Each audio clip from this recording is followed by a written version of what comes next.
Germany has stalled on sending tanks to Ukraine. Here's why the Leopard 2 is so important.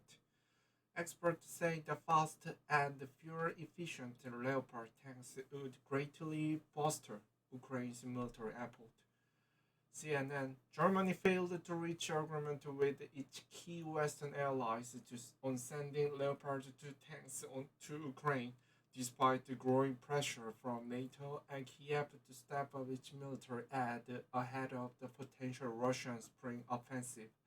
We all cannot say today when a decision will be made and what that decision will be on Leopard tanks. Newly appointed Defense Minister Boris Pistorius told reporters on the sidelines of the high-stakes defense meeting at Lamstein Air Base in Germany on Friday. The stance will come as the disappointment to Ukraine's military, at least for now, and follows days of negotiations between the US, other Western partners, and Berlin that ended an anticlimax on Friday. Leopard 2 tanks are seen as a vital modern military vehicle that would bolster Kiev's forces as the war with Russia approaches the 1 year mark.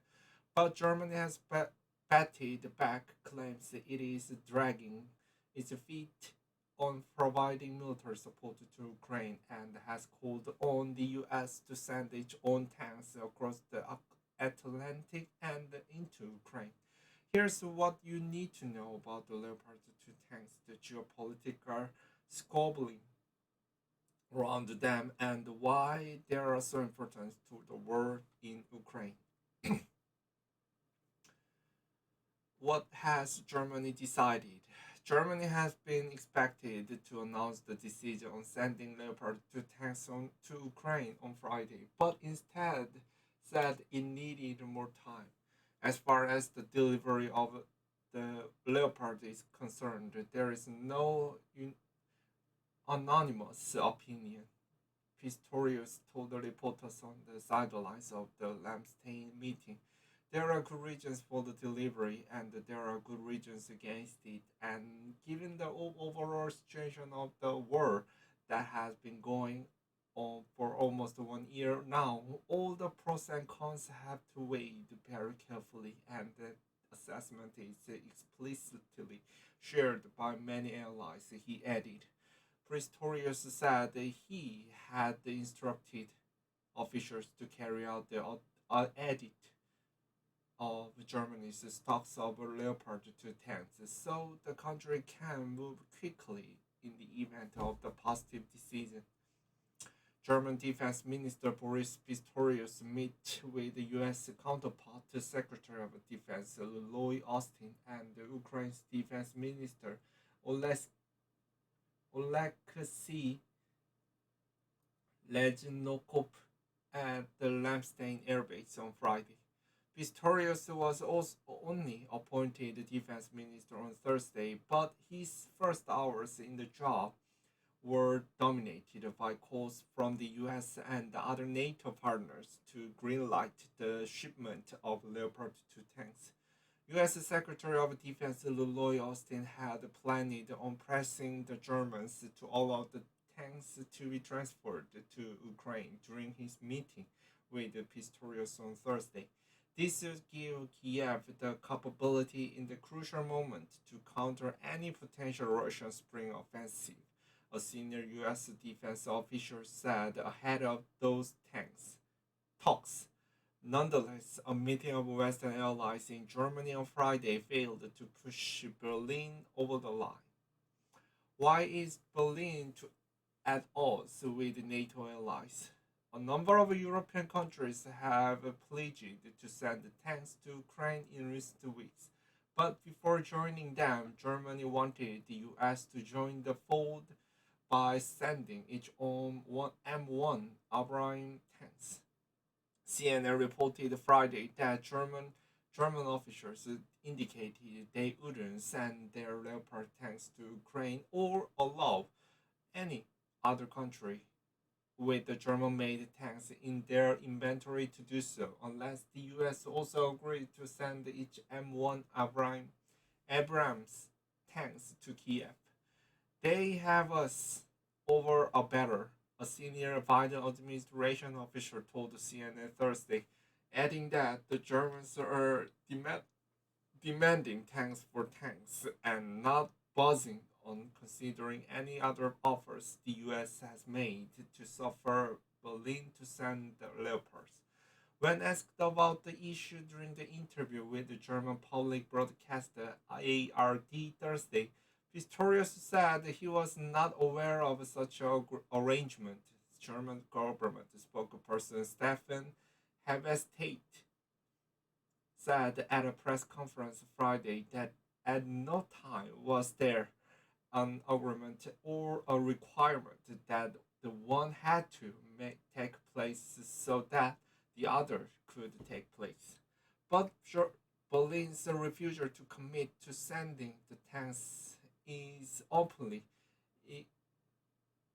exa- exasperating, exasperating some other NATO leaders.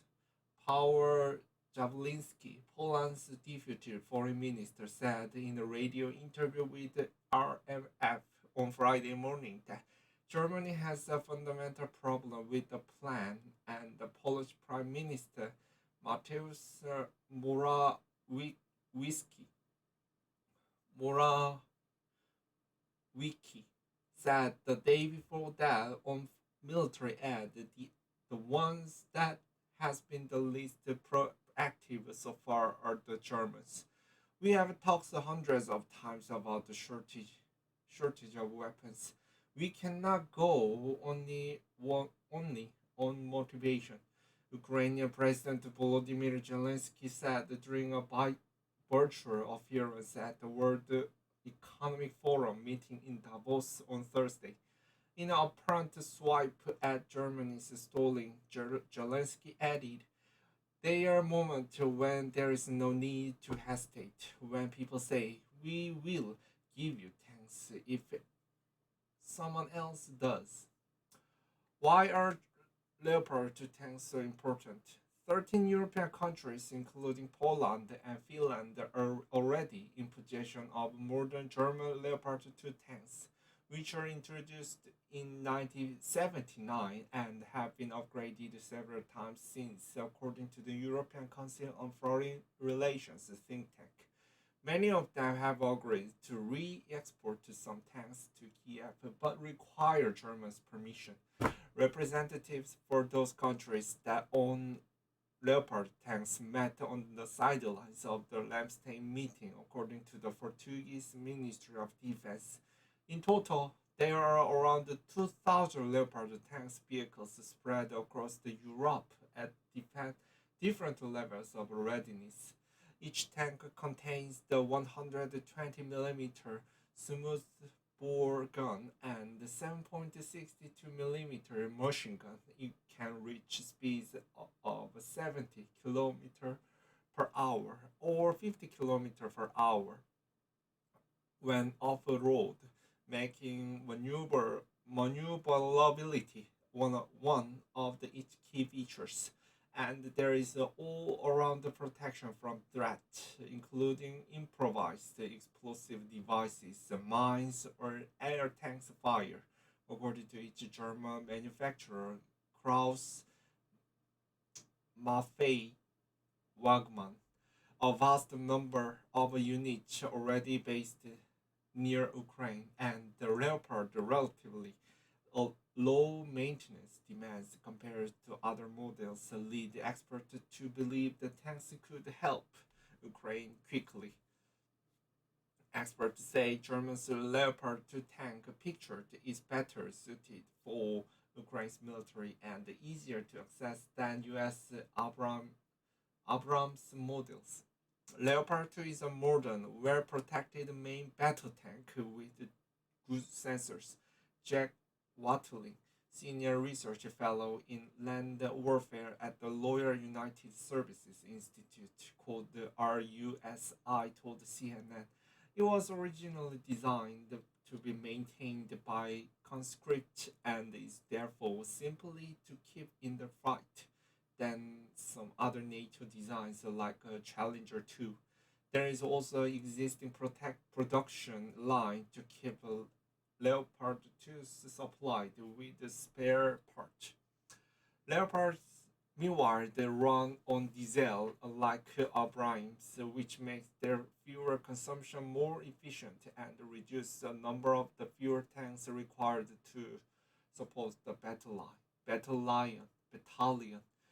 They are among the regions why critics of Berlin's stance say Leopard 2s should be shipped to Ukraine's regardless of whether the US decides to send its own M1 Abrams tanks. Leopards are available in Europe. CDU lawmaker Roderick Kieseweta told CNN on Friday. Abrams have a lot of logistics support needed. It's much more costly to deliver them. Germany is isolated in its positions, he said, arguing the government to drop its reductance. If we want a fair transatlantic burden sharing, we should deliver what is available in Europe. Is Germany dragging its feet on Ukraine? Add the frustration felt by some NATO members toward Germany has bolstered a narrative in some corners that Berlin has been slower than its Western counterpart in offering support to Ukraine. Friday is day of celebration in Russia. Kieseweta told CNN after Berlin stalled on its decision. This delay cost lives in Ukraine. And Pistorius' appointment this week raised the questions given his previous stance on Russia. I don't know much about Germany's new defense minister. What I do know give me some anxiety. Policy leader Morawiecki said in a video interview on his way back from the World Economic Forum at Davos, Switzerland. He cited Pistorius' previous support for easing sanctions against Russia, along with his relationship with close associate Gerhard Schroeder. The former German chancellor was forced to give up his office at the German parliament for failing to sever his Russian business ties following Moscow's invasion. But German officials have attempted to push back against that disgruntlement this week. Chancellor Olaf Scholz told the delegate at Davos his government is continuously supplying Ukraine with large quantities of arms in close consultation with our partners. He spoke about how Germany alone made more than 12 billion euros, $13 billion available last year, and will continue to support Ukraine as long as necessary. Behind the back and front lies at Germany's evolving approach to security and military policy in the wake of Moscow's war in Ukraine. Modern Germany has been reluctant to become involved in the international conflict against the backdrop of post-war demilitarization. But shortly after the Russian invasion began last Friday, Scholz made an eye-grabbing speech in which he committed to spending 100 billion euros to modernize Germany's military capacity. He also vowed that Germany would from now omit the NATO commitment of spending 2% of its GDP and end its overall reliance on Russian energy, particularly gas. Germany's position on sending arms to Ukraine has shifted too. In recent months, Berlin has sent arms ranging from anti-aircraft Leopard system to Patriot missile batteries. Nonetheless, nearly a year into the war, Critics say such vision has failed to become reality, and Berlin has been accused by critics of equivocating, equivocating on sending weapons to Ukraine. CNN's Christian Edward, Chris Stern, Liam Kennedy, Antonia Mortensen, Nadine Schmidt, Paula Newton, and Ladina Chigoba contributed reporting.